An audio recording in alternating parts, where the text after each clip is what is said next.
السلام عليكم ورحمة الله وبركاته. أعوذ بالله من الشيطان الرجيم. بسم الله الرحمن الرحيم. شهد الله أنه لا إله إلا هو والملائكة وأولو العلم قائما بالقسط لا إله إلا هو العزيز الحكيم. صدق الله المولان العظيم. আল্লাহ পাক রব্বুল আলামিনের লাখ কোটি শুকর যে মহান রব্বুল আলামিন আমাদেরকে কোরআনের আলোচনা করার এবং শোনার তৌফিক দান করছেন। এবং সবচেয়ে বড় শুকরিয়ার বিষয় হচ্ছে আল্লাহ তাআলার কাছে কোনো আবেদন করা ছাড়াই আল্লাহ তাআলা আমাদেরকে ইসলাম দান করেছেন। মুসলমান হিসেবে আল্লাহ তাআলা কবুল করেছেন। যে আয়াতটি আমি তেলাওয়াত করেছি সেটা হচ্ছে সূরা আলে ইমরানের 18 নম্বর আয়াত। এই আয়াতের প্রেক্ষাপট হচ্ছে সিরিয়া থেকে দুইজন ইহুদি পাদ্রী তারা মদিনার আবাসিক অঞ্চল দিয়ে যখন তারা যাচ্ছিলেন, তারা দুইজন মিলে পরামর্শ করতেছিলেন এই আবাসিক এলাকা দিয়ে যাওয়ার সময় যে তাওরাতে বর্ণিত যেমন এলাকার কথা বলা আছে এই এলাকাকে তেমনই মনে হচ্ছে যে এই রকম এলাকার মধ্যে এরকম জনবসতির মধ্যেই শেষ জামানার নবী পয়গম্বর সাল্লাল্লাহু আলাইহি সাল্লাম আগমন করবেন। হয়তো এলাকার লোকেরাও আলোচনা করতেছিল যে এখানে একজন মহামানব আছেন যিনি নবীর দাবি করেন। তো তেনারা তাদেরকে জিজ্ঞাসা করে তিনি আল্লাহর রসুল সাল্লাল্লাহু আলাইহি সাল্লামের কাছে গিয়েছেন। গিয়ে আল্লাহর রসুলকে সামনে পেয়ে তেনারা প্রশ্ন করলেন যে আপনি কি মুহাম্মদ? হযরত সাল্লাল্লাহু আলাইহি সাল্লাম বললেন, হ্যাঁ আমি মুহাম্মদ।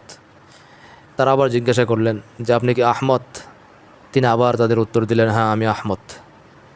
পুরা কোরআনের মধ্যে আপনাদের কিতাবুল্লাহ কোরআনের মধ্যে আল্লাহ তাআলার এক হওয়ার ব্যাপারে যে আয়াত সাক্ষী দেয় সবচেয়ে বড় করে সবচেয়ে বেশি আল্লাহ তাআলার সাক্ষ্য বহন করে এরকম কোন আয়াত? তখন আল্লাহ তাআলা এই আয়াতটি নাজিল করলেন। আল্লাহর রাসূল সাল্লাল্লাহু আলাইহি সাল্লাম সেই আয়াত বলে দিলেন যে শাহিদাল্লাহু আন্নাহু লা ইলাহা ইল্লা হুয়া ওয়াল মালাইকাতু ওয়া উলুল ইলমি কাইমান বিল কিসত লা ইলাহা ইল্লা হুয়াল আজিজুল হাকীম।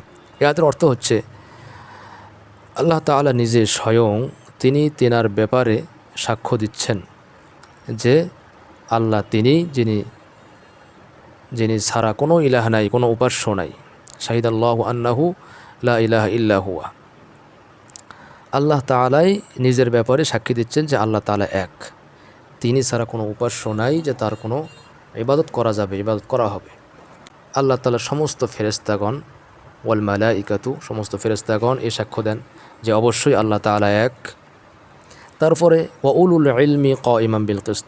উলুল ইলম দ্বারা উদ্দেশ্য তাফসিরে জালালাইনের মধ্যে ইমাম সুয়ুতি রাহিমাহুল্লাহ লিখছেন আন-নাবিয়্যিন ওয়াল মুমিনিন, সমস্ত নবী এবং মুমিনিন যারা ঈমানদার যারা তারাই হচ্ছে উলুল ইলম।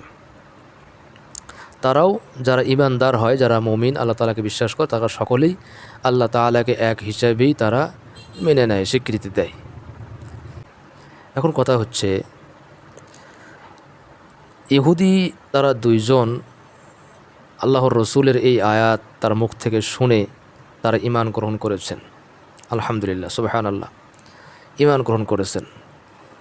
কিন্তু বর্তমানে ইহুদি খ্রিস্টান মুশরিক যারাই আছে এখন সকলেই মুশরিক। ইসলাম ধর্মের অনুসারী বাদ দিয়ে যত ধর্ম আছে দুনিয়াতে সব ধর্মই হচ্ছে মুশরিক। তারা কোনো না কোনোভাবে শিরিক করেই। এমনকি মুসলমানদের মধ্যে অনেকে শিরিক করে কিন্তু সেটা প্রকাশ্যে করে না, হয়তো না জেনে করে ইত্যাদি। বাকি তারা জেনেই শিরিক করে। তারা পূজা করে, গাছের পূজা, মূর্তির পূজা, পাথরের পূজা, আগুনের পূজা ইত্যাদি সব জিনিসকেই তারা শিরিক করে আল্লাহ তাআলার সাথে। তারা সকলেই মুশরিক, সে ইহুদি হোক, খ্রিস্টান হোক, সে বৌদ্ধ হোক, হিন্দু হোক, সকলেই করে।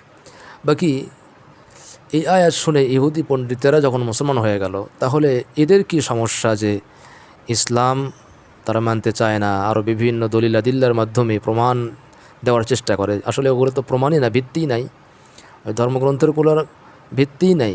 তারা প্রমাণ দিবে কোথা থেকে?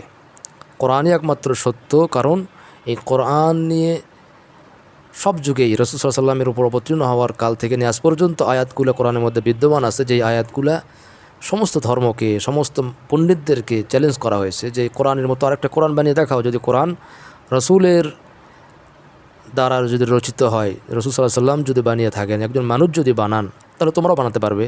কিন্তু তারা কেউ বানাতে পারে নাই। এ কথা স্বীকৃত, এই কথা অনস্বীকার্য, অবশ্যই মান্য করতে হবে যে কোরআন এটা আল্লাহ তাআলারই কিতাব। আল্লাহ তাআলার কিতাব হলে অবশ্যই কোরআনে বিশ্বাস করতে হবে। আর যারাই বিশ্বাস করে তারা হচ্ছে মুমিন। তাহলে এই দুনিয়াতে এত কাফের থাকা, কীভাবে তারা থাকতেছে কাফের অবস্থায়? কাফের অবস্থায় কেন থাকবে? তারা তো ইসলাম ধর্ম গ্রহণ করে না কেন?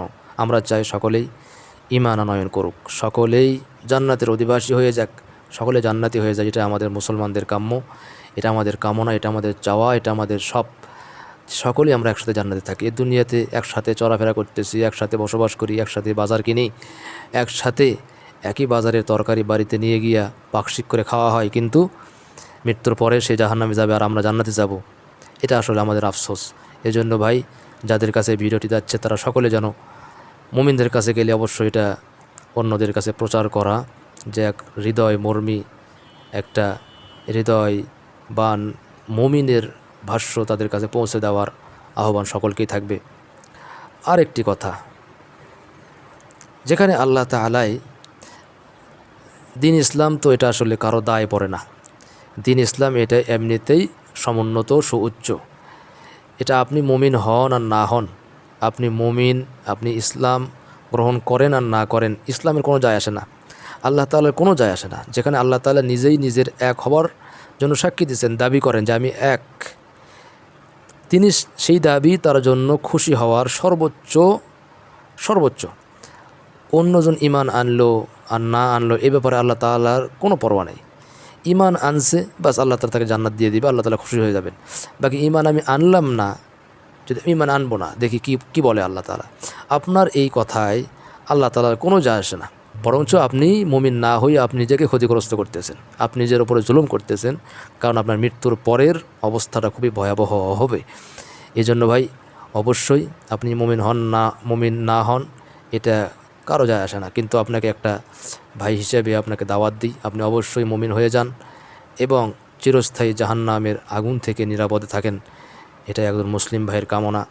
আল্লাহ পাক রব্বুল আলামিন সকলকে মুমিন, কামেল মুমিন হিসেবে কবুল করেন, এবং যারা মুমিন নয়, মুসলিম নয়, আল্লাহ তাআলা তাদেরকেও একটা হিদায়েতের মাধ্যম, পন্থা তাদেরকে দিয়ে যেন তারা ইসলামে চলে আসে।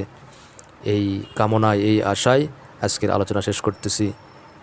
ওয়া আখিরু দাওয়ানা আলহামদুলিল্লাহি রাব্বিল আলামিন। আসসালামু আলাইকুম ওয়া রাহমাতুল্লাহি ওয়া বারাকাতুহু।